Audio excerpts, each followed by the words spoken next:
Umalo ng social media na ngayong araw matapos kumalat ang mga ulat na umano'y inatake sa puso si Liza Marcos, kasunod ng biglaang pagsabog ng isang controversial na scandal video na pinagtatalunan ngayon ng publiko. Ayon sa mga paunang balita, dinala raw agad siya sa ospital matapos makaramdam ng matinding pananakit ng dibdib. Ngunit hanggang sa ngayon ay wala pang opisyal na pahayag na nagmumula sa pamilya o sa kanilang kampo.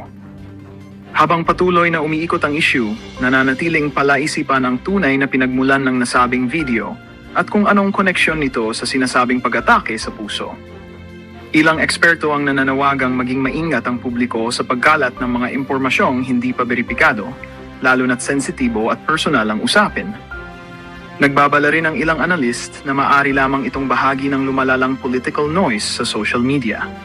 Samantala, hinihintay pa rin ng publiko ang anumang opisyal na update mula sa mga autoridad upang malaman ang tunay na kalagayan ni Liza Marcos. Habang wala pang kumpirmasyon, nananawagan ng ilang sektor na iwasan muna ang pagbahagi ng mga haka-haka at maghintay ng malinaw na pahayag upang hindi madagdagan ang pagkalito at paninigang dulot ng mabilis na pagkalat ng impormasyon online.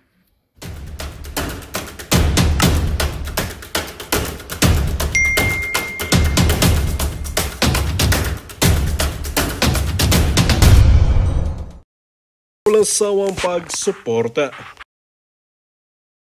Unang-una, sa politika, gusto yung side ni Tito Sen. Nandyan siya sa side ng nakaalyado siya sa gobyerno eh. Doon pa lang, hiwalay na kami. Ano bang ibig sabihin nito? Dahil 6 years ago, membro ako ng Itbulaga. Magpapakatuta na lang ako sa Tito Sen. Ganun ba yun? Wala ba akong sariling buhay? Wala ba akong sariling desisyon? Nagagalit sa akin si Tito Sen dahil kumakampi ako kay BP Sara. Ano to, habang buhay, perket at magkasama tayo dati dito, Sen, perket magkaibigan tayo dati, hindi na pwede akong maniwala kay BP Sara at siyang pinaniniwalaan ko na susunod na magiging presidente ng Pilipinas. Dahil wala akong presidente mo. Ano ako, tuta mo, Tito Sen, habang buhay? Kung ako'y tuta ako ng taong bayan, ng mga taong may hirap na ninakawan nitong gobyernong to. Tama! Hindi ako sasama sa din sa gobyernong yan dahil ang daming nakawan dito sa gobyernong to. Hindi ko susuportahan tong gobyerno to dahil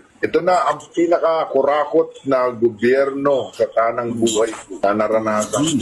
Tapos wala pa nangyayari. Tapos susuportahan ko kayo dyan. Hindi, dito ako kay BP Sara, dito ako sa DDS. Magdedeklara na akong DDS. Mag-a-apply na akong senador dito kay BP Sara. Ditiket na ako para kung manalo ako pagdating ko sa Senado. Sige, doon kami ni Tito Sen.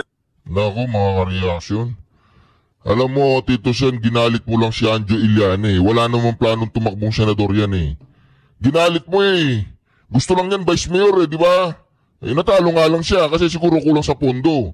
Pero mga ka-reaction, dito nakita natin si Anjo Iliana. Hindi ko sinasabing gugustuhin siya ng 100% ng mga DDS. Kasi po alam po ninyo yung mga DDS. Kapag nararamdaman nila na talagang hindi ka patunay o hindi ka pa talaga yung suporta ng mga DDS, yung ibang DDS medyo paganon-ganon pa sa'yo. Pero kung magpapatuloy itong si Anjo Iliana sa ginagawa niya yan hanggang 2028, malamang sa malamang baka bibit-bitin din siya ng mga DDS, ano? Pero dito mga kareaksyon ng malaking katanungan. Ito po ang malaking katanungan dito. Bakit ginagago ng Itbulaga si Anjo Iliana? Maraming alam niya si Anjo. Sige, sabi niyo, pasabugin ninyo yung bulok ni Anjo. Walang problema kay Anjo yan. Walang problema kay Anjo yan. Ang problema ninyo, kapag pinasabog ni Anjo Iliana, si Tito Soto, nako, yung bulok niya, yung bahong tinatago ni Tito Soto, nako. Ito mga kareaksyon na tanghaling tapat. Walang ulan. Tuyo yung mga bubong, pero binahapo mga kareaksyon na yan. Plus flood, plus flood. Mga reaction plus flood dyan. Oy, saldi ko. Martin Romales, manood kayo dito. Mga panood po ninyo. Yan po mga reaction, biglaan po yun, oh. Walang ulan pero binaha, oh. Mga reaction, mudslide nga, mudslide. Mudslide, oh. Ayun, oh, mga reaction, oh. Grabe po mga reaction. Inanod na po yung mga sakyan, oh. Grabe, mudslide eh. Parang putik eh, oh. Ma'am, mura po sunod siya diri, ma'am. Diri. Hindi kaya galing to sa mga minahan, sa mga minahan na ano, na mga kolorum, di ano. Barang kusulod.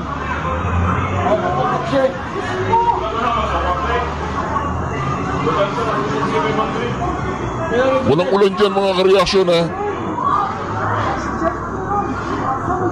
Grabe po mga kareaksyon, no? Mga punyetang mga congressman na nagnakaw ng flood control pan. Bongbong Marcos, nakita mo yun? Diba, kasi napakagara mo Bongbong Marcos nung kampanya nung 2025. Napakalupit ng stage ninyo. Hindi ko alam kung magkano sinuporta mo kay Pampilo Lacson tsaka kay Tito Soto. Binigyan mo ba sila ng milyon-milyon or bilyon-bilyong pera? Tanong lang. Diba?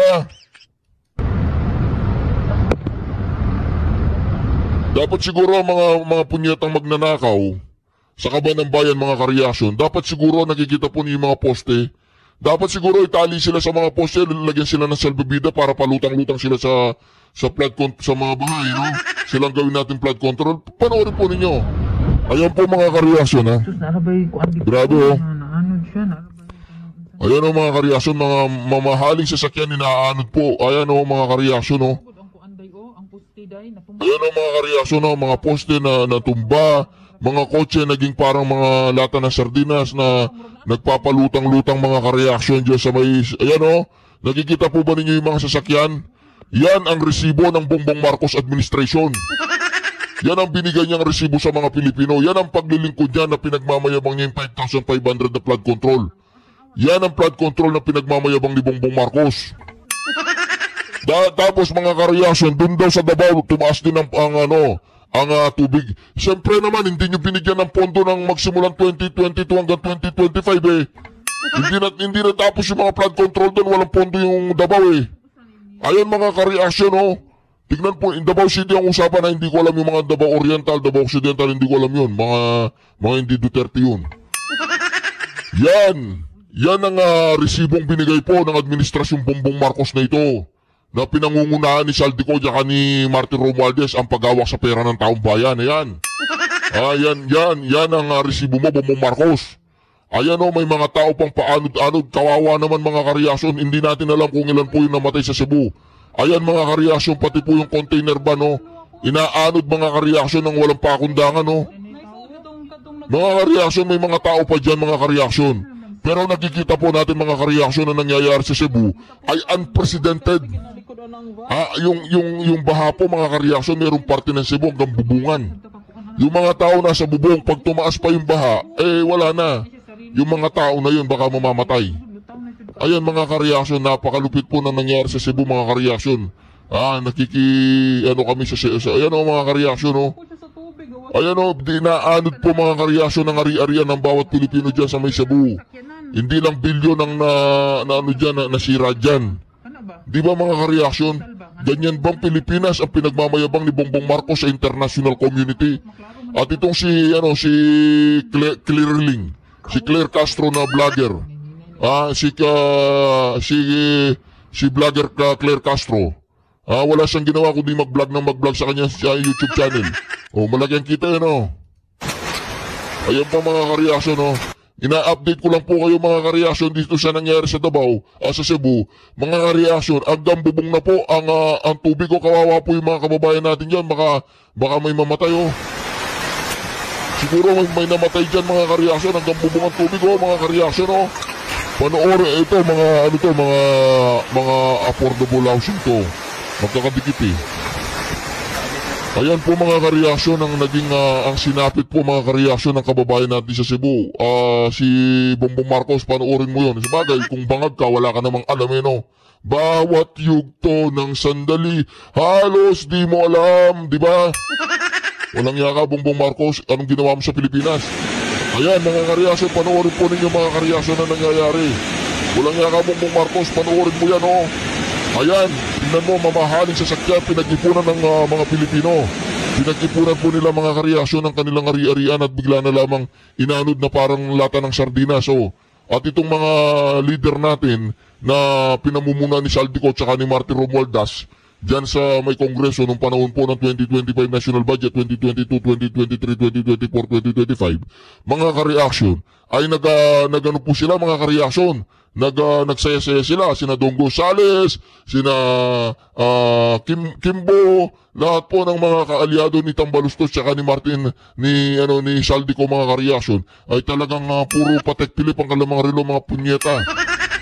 Ang eroplanong ginamit sa Ito, balikan muna po natin mga ka-reaction para yatang magkakabukingan na dito sa mysterious plane na ginamit po sa pagpapadala sa ating Pangulong Duterte doon sa Dahig na ito daw ang magiging susi kung sino talaga ang nasa likod ng pagkidnap. Siyempre si Bangag, walang niyang presidente yan. Tingnan mo nangyayari sa Pilipinas, bumagsak ang stock market, sumadsad ang piso, napakamahal ng billion, baha dito, baha doon. Kasi ang presidente Bangag. Ang eroplanong ginamit sa pagpapalipad kay President Digong sa Dahig nga ba ang magiging susi na maglalahad ng katotohanan tungkol sa mga ilegalidad sa pag-aresto sa ating dating Pangulo at pagdadala sa kanya sa Netherlands? Talakayin natin yan ngayong umaga. Noong pong March 27, naglabas po tayo ng video at sinabi ko po doon na mayroon akong inaasahang tanong mula kay Senator Amy Marcos na hindi niya naitanong. Ito ay tungkol doon sa eroplano.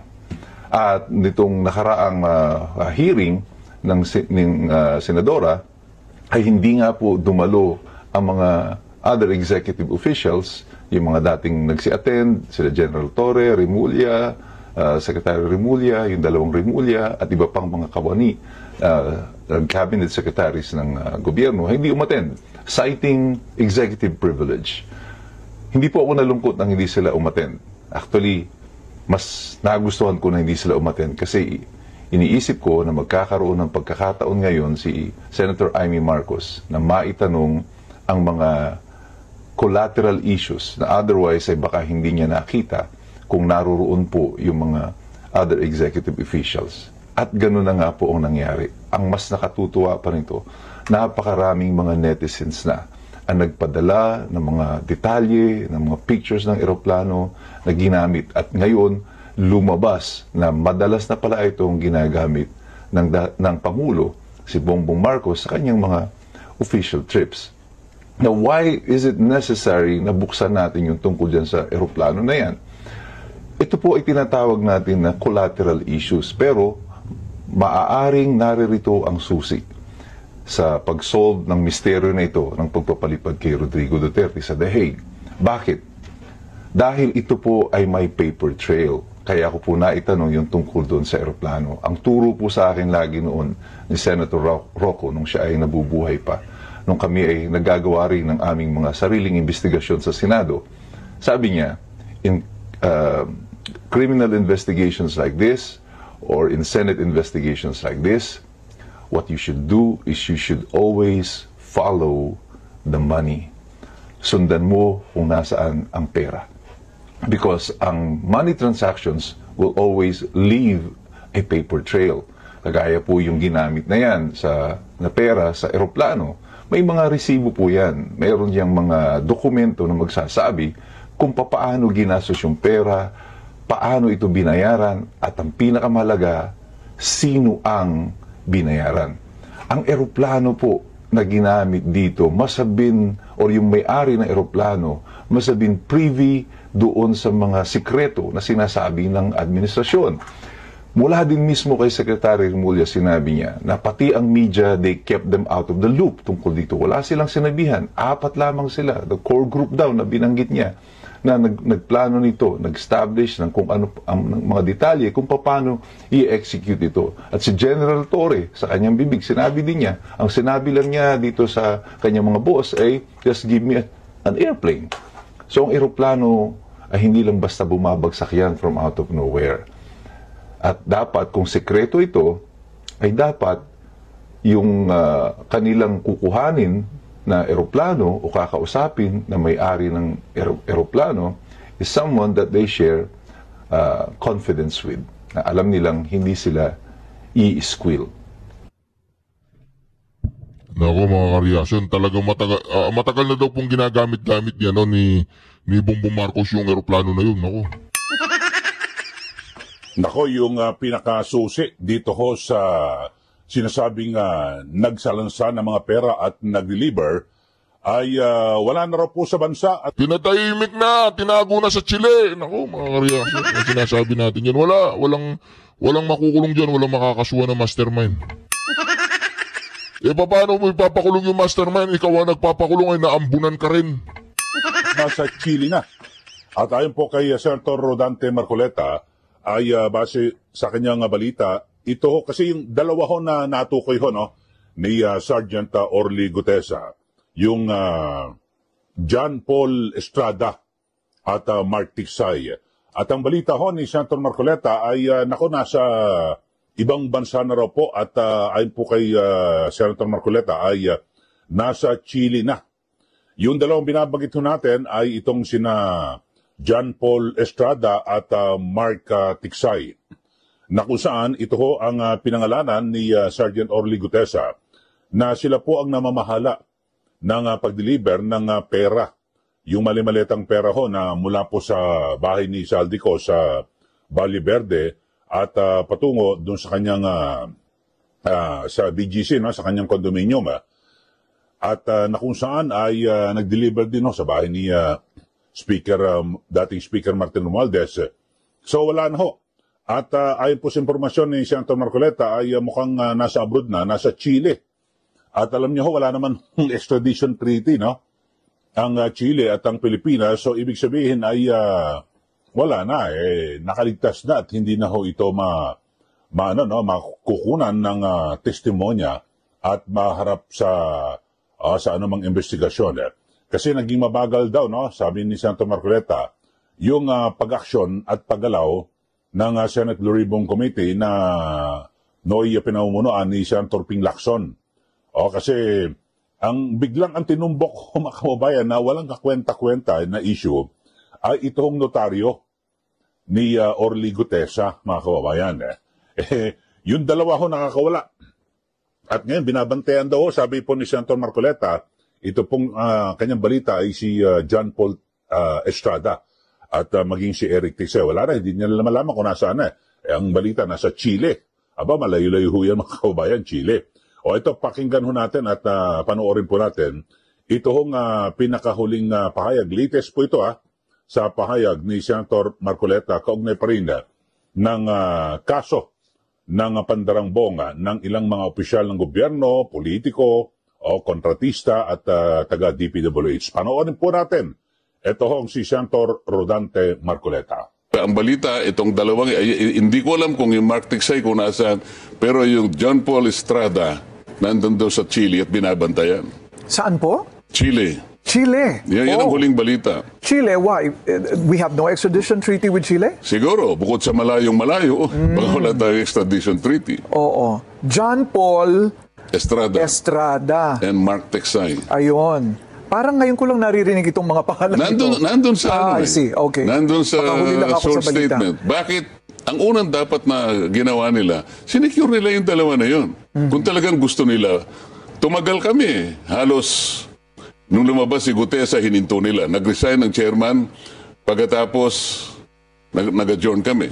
Pwede naman kasing mag-hearing, Miss Corina. Kasi ngayon, kahit naka-adjourn kami, nag-briefing kami sa ating budget. Dapat tinawag din nila si Congressman Eric Yap. Dahil binanggit niya to, siya nagdala ng pera doon noong December 2024. Yun daw ang pinakamarami na perang dinala. Sapagkat 46 na maleta, suitcases, na Rimowa, yung makakapal. Kaya ang bawat isang maleta ay naglalaman ng 48 million.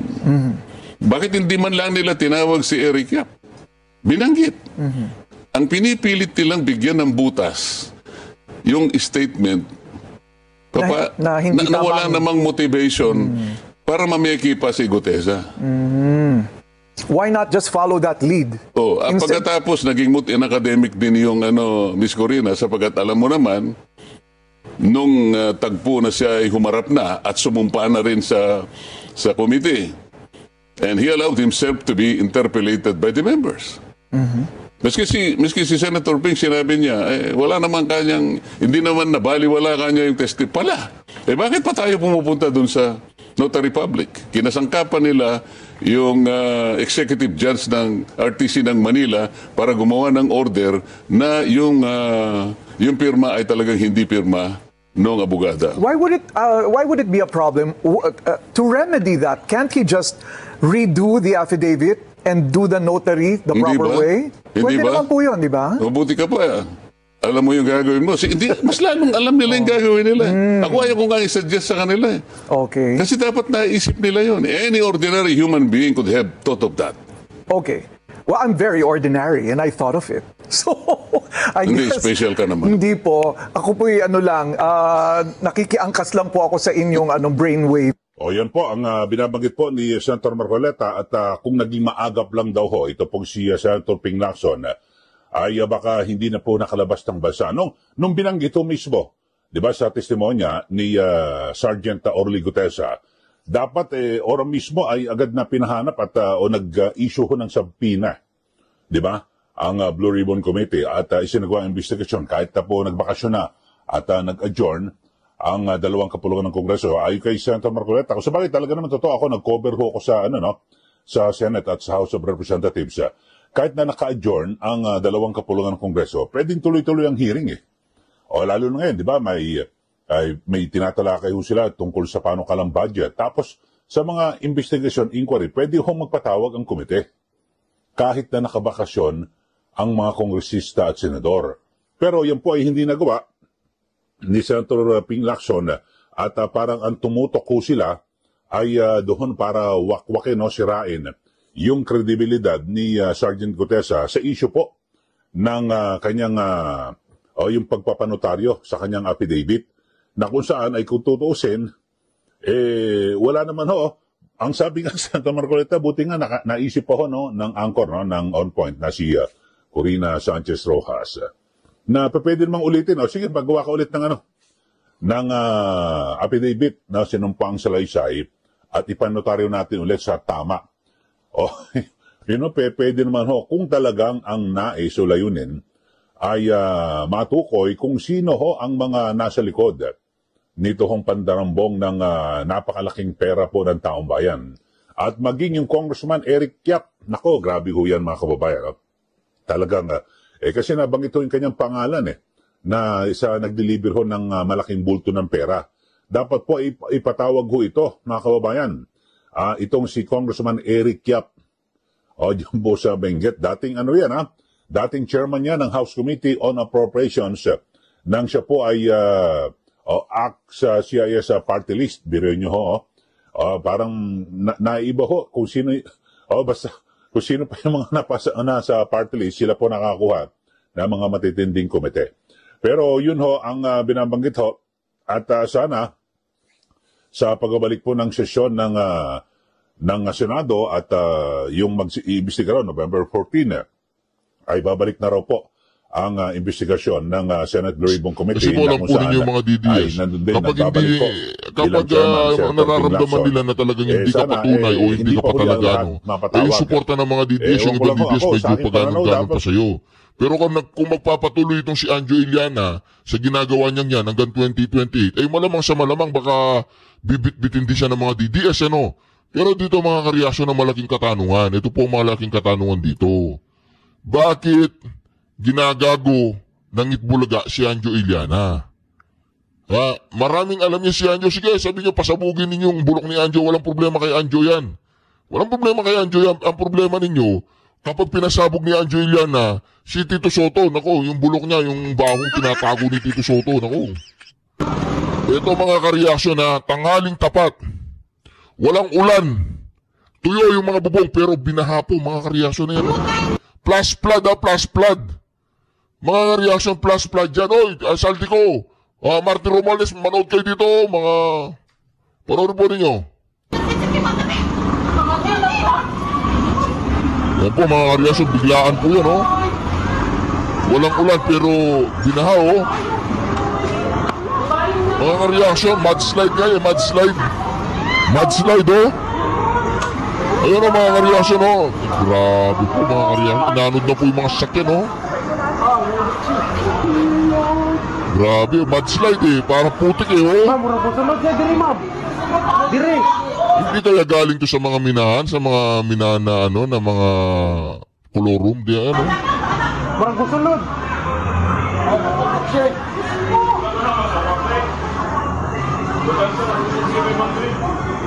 Walang ulan dyan mga kareaksyon ha. Grabe po mga kareaksyon, no? Mga punyetang mga congressman na nagnakaw ng flood control fan. Bongbong Marcos, nakita mo yun? Diba, kasi napakagara mo Bongbong Marcos nung kampanya nung 2025. Napakalupit ng stage ninyo. Hindi ko alam kung magkano sinuporta mo kay Pampilo Lacson tsaka kay Tito Soto. Binigyan mo ba sila ng milyon-milyon o bilyon-bilyong pera? Tanong lang. Diba? Dapat siguro mga punyetang magnanakaw,